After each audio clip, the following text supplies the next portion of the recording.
Last summer I pulled more cucumbers off 4 plants than my neighbor got from 12. And the only difference between our gardens was a single piece of wire. Not a special fertilizer, not some high-end seed variety, not even extra water, just wire. Placed in a way that honestly looked a little strange the first time I set it up. My wife walked out, looked at what I was doing, and said, "That looks ridiculous."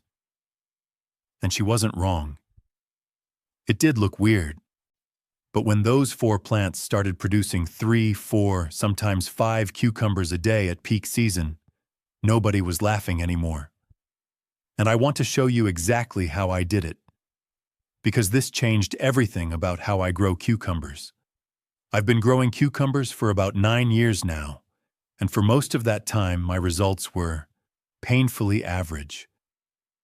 I'd plant 6 to 8 plants every spring, give them good soil, water them consistently, and end up with just enough cucumbers to make a few salads and maybe 1 round of pickles. Nothing to brag about. Some years I'd get a decent flush in early July, but by August the plants would look tired, yellowed, and half the fruit would be bitter or misshapen. I figured that was just how cucumbers worked. You get a short window, you pick what you can, and then you move on. Then, about 3 years ago, I started experimenting with how I trellised my plants. To not just whether I trellised them, but exactly where and how I positioned the support wires. The first year was a disaster, honestly. I overcomplicated it. But year 2, something clicked. I moved one horizontal wire to a height and angle that most people would never think to use, and my production, it didn't just improve, it tripled.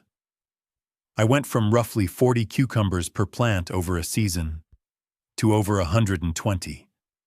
Same soil, same water, same seeds. The only variable was that wire.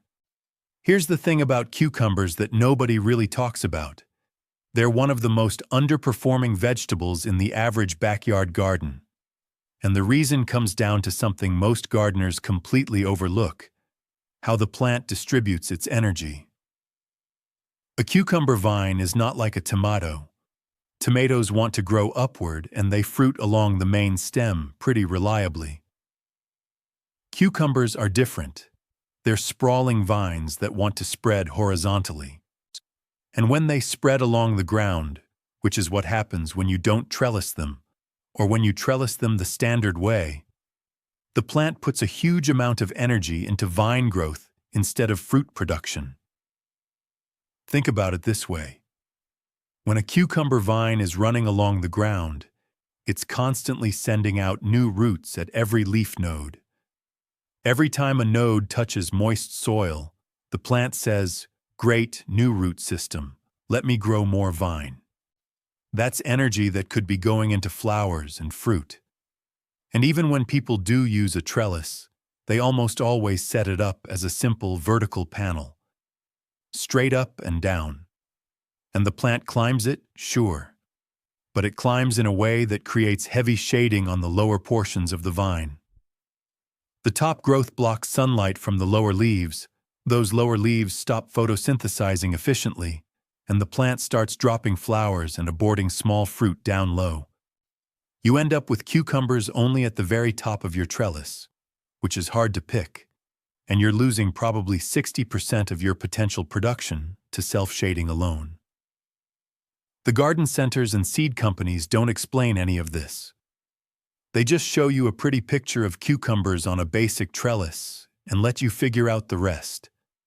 And most people never figure it out, because they assume the problem is their soil, their water, or their variety. It's not. It's the geometry of the support system. So what's this weird wire placement I keep talking about? It's what I call an offset horizontal. And it's so simple, it almost feels like it shouldn't work.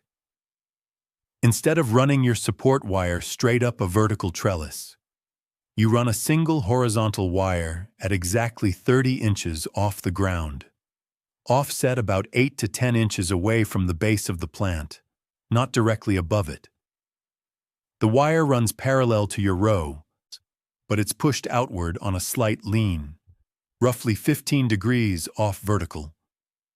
When the cucumber vine reaches this wire, it drapes over it, and the growing tip hangs down on the far side. And this is where the magic happens. When a cucumber vine tip points downward, the plant interprets that as a signal to stop extending the vine and start producing fruit. It's a hormonal response. The auxins in the vine tip redistribute when the growing point faces down, and the plant shifts from vegetative growth to reproductive growth. Old-time gardeners in parts of Eastern Europe and Central Asia, where cucumbers originated, have known this for generations. They'd train vines over low stone walls or angled wooden frames to trigger exactly this response. It's not new. It's just been forgotten because commercial agriculture doesn't use it. Commercial cucumber operations grow in greenhouses with high-wire systems that keep vines going straight up for ease of mechanical harvesting. That method maximizes convenience, not yield per plant. What I'm showing you maximizes yield per plant, which is exactly what a home gardener needs. Let me walk you through exactly how I set this up, because the details really matter here. You'll need a few things. 2 T-posts or sturdy wooden stakes per 10-foot section of row. 1 roll of 14-gauge galvanized wire, the kind you can get at any hardware store for about $8. Some garden twine or soft ties. And that's basically it. Total cost for a 20-foot cucumber bed, maybe $15 to $20. Once you build it, it lasts for years.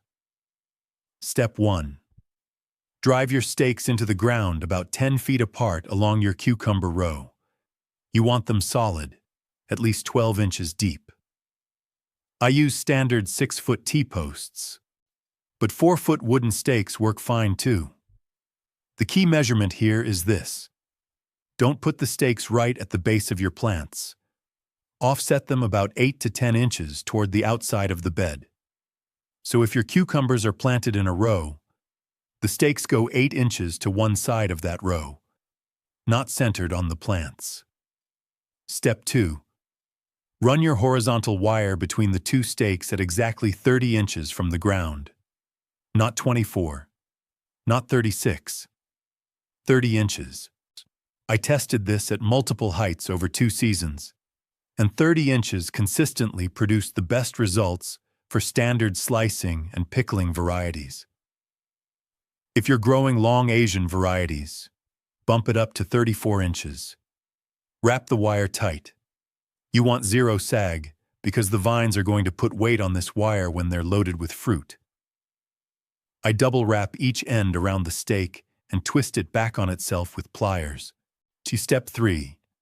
And this is the part most people skip or get wrong. Angle the stakes so the wire leans outward about 15 degrees from the base of the plants. You want the wire to be slightly away from the plants, not directly overhead. This means when the vine grows up its initial support and reaches the wire, it has to reach outward slightly to drape over it. That outward lean creates the exact angle that causes the vine tips to point downward after they cross the wire. If the wire is directly above the plant, the vine just wraps around it and keeps growing upward on the other side. You lose the whole effect. Now here's where most people make a critical mistake. They let the vine get to the wire on its own. Don't do that.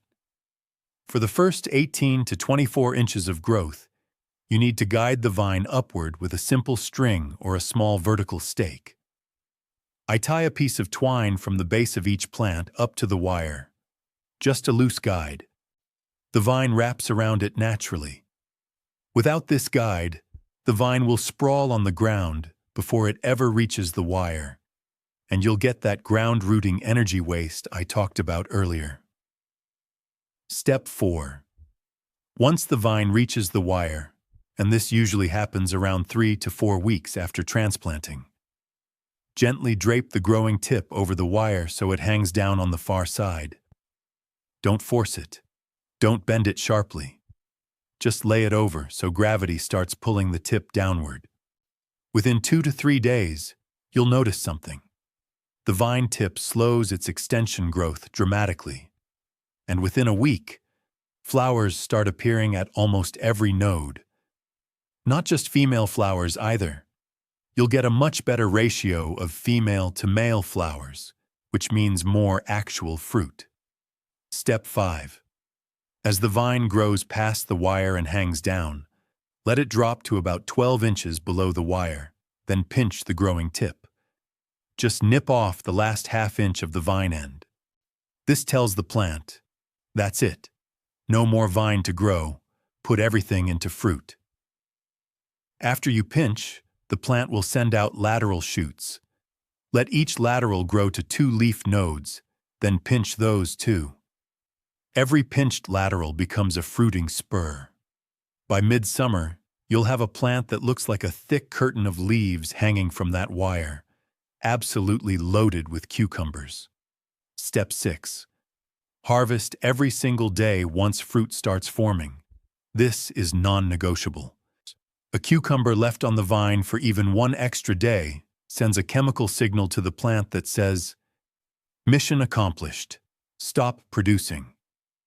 Pick them at 6 to 8 inches for slicers, 3 to 4 inches for picklers.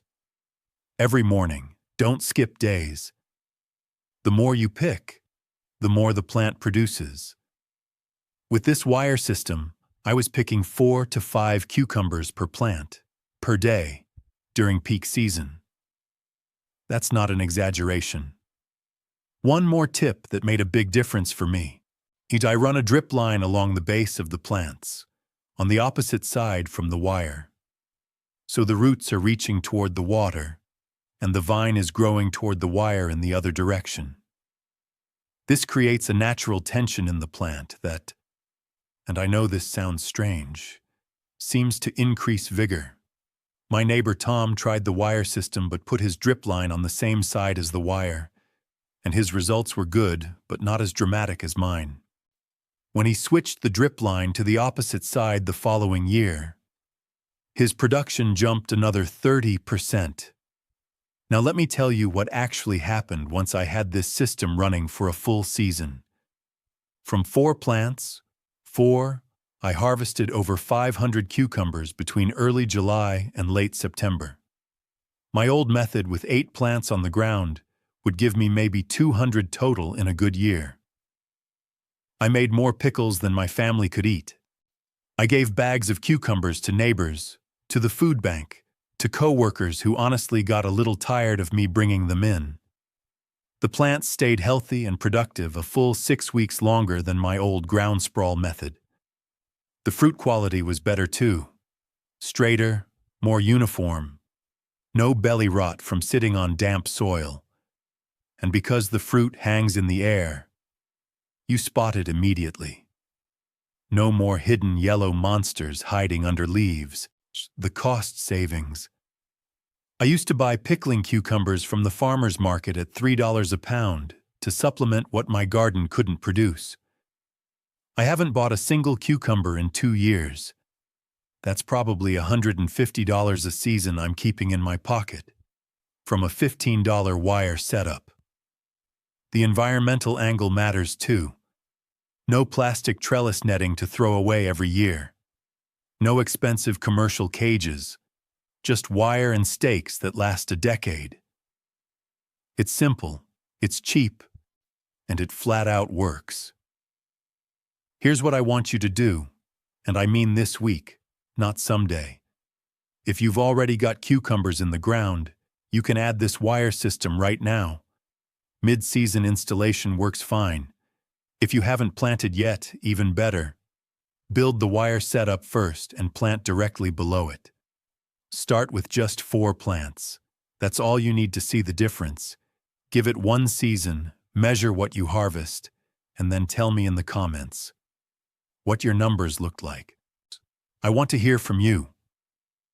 especially if you try the offset drip line trick, because I think that's the piece most people won't believe until they see it themselves. If you want to take your cucumber growing even further, I've covered companion planting for cucumbers in another video that pairs really well with this technique. And if you're dealing with powdery mildew, which is the #1 killer of late-season cucumber plants, I've got a video on a simple spray that knocked it out in my garden completely. This is what self-sufficiency actually looks like. It's not complicated, it's not expensive, it's just paying attention to how the plant actually wants to grow and then working with it instead of against it. 1 wire, 30 inches high, 8 inches offset, and more cucumbers than you'll know what to do with. Go build it.